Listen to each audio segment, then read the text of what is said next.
Ikaw, hindi mo. Kung magkakilala naman kayo, bakit hindi sumama sa amin? Malapit na kayo sa buong ito. Ano ang trabaho Ito niya? po ang Ex-convict lang siya nakakalabas lang sa kulungan. Dating asawa kung walang kwenta. Ex-convict. At dating asawa, sukyat. Kaya pala sabi ng boyfriend mo na walang... Kaya pala ex-convict. Walang mag-ihir sa kanya talaga. Gusto mo hanapan siya ng trabaho ng boyfriend ko. Sa Long High Securities. Bilang guardia siguro. Long High Securities. Nagtrabaho rin doon ang pinsan ko. Aba, pamilya tayong lahat dito. Magsitoast ayos na din eh. Ang bait mo naman.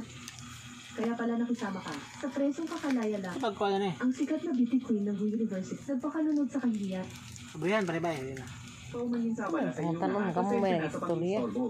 Maaari ba akong magpakilala? Ano, Ako bro ang na? manager ng Bihaw KTV, ang may-ari namin.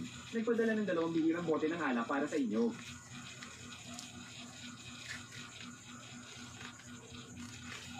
Roman Conti na nagkakahalagang 3 milyong yuan. Limitadong edisyong vintage. Sa buong Ninjo, wala pang 10 tao. Tanggal. Mag-enjoy ka lang. CJ. Ano? Ang bote na ito ay nagkakahalaga ng 3 milyon. Sino ang magregalo ng ganito Pilit din sa kamahal kebay, pilit. tungkol sa alak na ito? Hindi mahalaga ang nagbigay.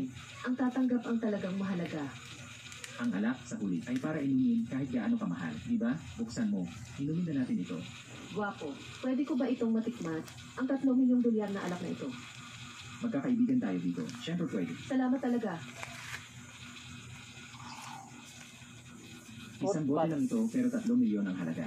Ang bawat baso ay mahigit isang Sa may daan benefit, kilo. Ang anak. timpla natin nasa Wala sa kwento. mga toxic. Maliban sa mga sinungaling at basura. Isang dating bilang bulan, pangahas niyang hinawakan ng mamahaling alak. Ang pagbigay ng milyon dolyar na alak sa kanya, parang itinapon na lang sa as. Tama. Pero dahil Yan magkaklase po. tayo, Ang potpat. makainom ka ng isang baso. Ang Mga gaya taang bulan, toxic. ang pagiging kaklase nyo ay pinakamalaking kahihiyan ko. Ang alak na ito,